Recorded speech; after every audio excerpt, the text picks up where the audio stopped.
रीमा, हमने बार बार सुना, बेशक लफाजी की खातिर ही, लेकिन सदर ट्रंप ने ये कहा कि उनको कोई जल्दबाजी नहीं है। वो जौहरी मामले के ऊपर बेहतर मुआहिदा चाहते हैं और वो उसके लिए जितनी भी देर लगेगी वो किए बगैर नहीं उठेंगे। दूसरी तरफ ये तो हमें पता है कि ईरान कहता है कि हम पहले भी अपना दिफा कर चुके हैं, अब भी करेंगे, हमें कोई जल्दबाजी नहीं है।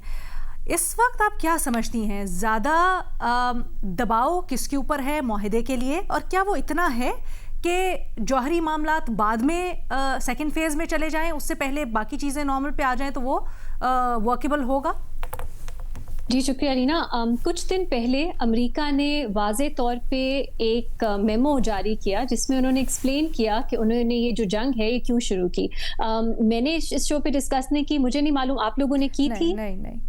अच्छा, तो मेरा ख्याल है इस पे थोड़ी सी अगर बात कर लें, क्योंकि ऑनेस्टली अमेरिका ने बहुत बार गैर कानूनी जंगें जो हैं और ममालिक में छिड़ी हैं, लेकिन ये जो लीगल जस्टिफिकेशन है ये माइंड बॉगलिंग है। ये कानूनी एतबार से बिल्कुल समझ से बाहर है कि इन्होंने क्या बात की। इन्होंने कहा है कि वो ईरान से मुसलसल तौर पे जंग की सिचुएशन में थे, तो कोई नई जंग उन्होंने शुरू नहीं की और उन्होंने टाइम फ्रेम भी नहीं दिया। उन्होंने कहा पिछले जून 2025 से तो ये जंग चल ही रही है, लेकिन उससे पहले से भी माजी से ये जंग चल रही है और ये इजराइल के खिलाफ, क्योंकि ईरान जो है खुद और अपने प्रॉक्सीज के थ्रू अग्रेशन करता चला आ रहा है, इसलिए कलेक्टिव डिफेंस में, इजराइल के कलेक्टिव डिफेंस में अमेरिका जो है इस जंग का हिस्सा बन रहा है। और ये कोई नई जंग नहीं है, ये बहुत अरसे से शुरू हुई भी है। अब आप इसको देखें इस पर्सपेक्टिव में, ये तो ईरान के लिए इसका मतलब है इस जंग की कोई कंक्लूजन ही नहीं है। अभी हम बात कर रहे हैं परमानेंट सीज फायर हो जाए, अमेरिका उसको कैसे मानेगा? मतलब इसके अगर कलेक्टिव डिफेंस ऑफ इजराइल, जिसका कोई बैनुल अक़वामी कवानीन में कोई हैसियत नहीं है, अक़वाम मुत्तहिदा की सिक्योरिटी काउंसिल ही इजाजत दे सकती है कि ममालिक कलेक्टिव सेल्फ डिफेंस में कोई जो है यूज ऑफ फोर्स इस्तेमाल करें। अमेरिका ने कैसे फैसला कर लिया कि वो इजराइल के कलेक्टिव सेल्फ डिफेंस में ईरान के साथ एक परमानेंट स्टेट ऑफ वॉर में है?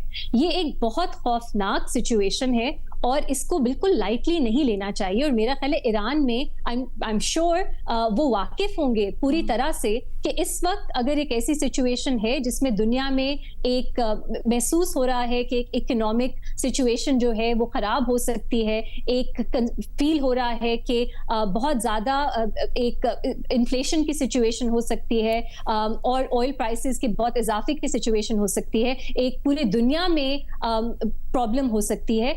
अगर ईरान इस सिचुएशन को जाने देता है तो फिर कोई गारंटी नहीं है, क्योंकि अमेरिका की आप कानूनी जस्टिफिकेशन तो देखें कि अमेरिका इस तरह की जंग फिर से नहीं करेगा। तो मुझे लगता है अब अगेन डिप्लोमेसी से ही रास्ते तो खुलते हैं, लेकिन अब ये एक स्टेलमेट जैसी सिचुएशन है, क्योंकि अगर आप कहते हैं कि आप न्यूक्लियर प्रोग्राम पे बात नहीं करते तो फिर इस जंग में जाने का पॉइंट क्या था? मतलब फिर तो आप उस सिचुएशन में आ जाते ना, स्ट्रेट ऑफ हॉर्मुज ईरान भी खोल दे और अमेरिका भी नेवल ब्लॉकेड खत्म कर दे। अमेरिका कभी भी नहीं मानेगा कि न्यूक्लियर प्रोग्राम पे बातचीत के बगैर कोई इकोनॉमिक रिलीफ या जो सैंक्शंस या एसेट्स ईरान के फ्रोजन है उसमें उनको रिलीफ दे, क्योंकि वो प्रेसिडेंट ट्रंप की अपनी पुरानी पोजीशन से ही हटना होगा।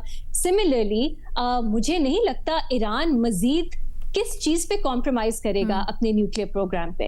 वो तो बहुत सी चीजों में ऑलरेडी मान चुके हैं, जो JCPOA भी था उसमें भी उन्होंने बहुत कंसेशंस दी हैं। उन्होंने वो हकूक से भी अपने आप को कहा है हम नहीं इस्तेमाल करेंगे जो बाकी रियासतों को है, लेकिन ईरान ने कहा है हम वो नहीं इस्तेमाल करेंगे। तो अब ये डिप्लोमेसी ही है रीना, मैं इस पे ज्यादा नहीं बात करना चाहती, मेरी फील नहीं है कि इस तरह की सिचुएशन में जिसमें दोनों फरीक और वो क्या ऑब्जेक्टिव्स हैं उनकी लीगल जस्टिफिकेशंस क्या है, वो इतने पोल्स अपार्ट हैं कि वो किस तरह किसी कॉम्प्रोमाइज पे आएंगे। लेकिन अमेरिका के लिए भी ईरान का जौहरी प्रोग्राम वो हमेशा इसी को एक्सक्यूज बनाते हैं कि ईरान जो है उसकी एक थ्रेट को बढ़ाने के लिए, और दूसरा ईरान के लिए भी, इस रिजीम के लिए भी, इस हुकूमत के लिए भी इस चीज पे मजीद कंसेशन कि वो कहें हमारे पास राइट टू एनरिच यूरेनियम है भी है ही नहीं, पीसफुल चीजों के लिए भी नहीं है। ये वो कैसे कह सकते हैं, क्योंकि बहुत ज्यादा इस हुकूमत के साथ, इस रिजीम के साथ जुड़ा है ये जो राइट टू एनरिच यूरेनियम है इसका मामला। तो I don't know, but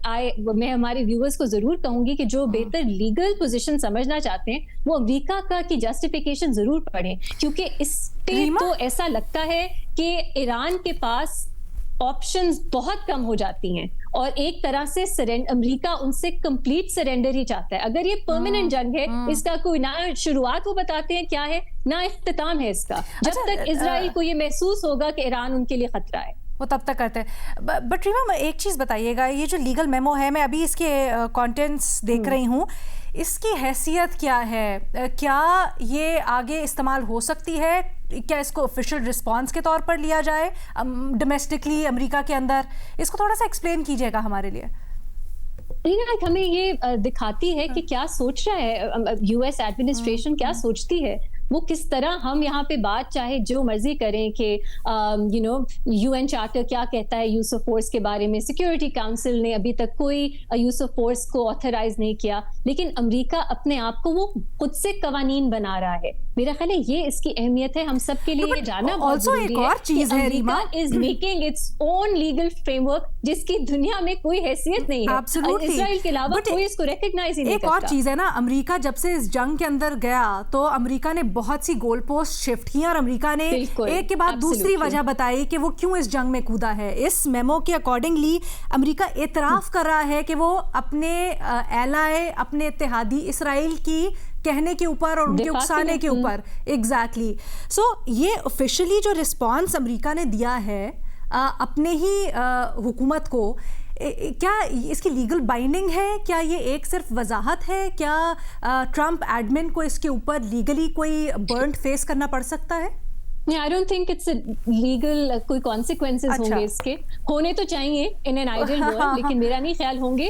but Alina, ये आपके आई ओपनिंग जरूर है, क्योंकि ये एतराफ है बिल्कुल कि इजराइल के कलेक्टिव सेल्फ डिफेंस में अमेरिका ने एक permanent state of war Iran के साथ छेड़ी हुई है। तो ये मेरे लिए ये काफी दिलचस्प है। Now we have it in writing. Absolutely.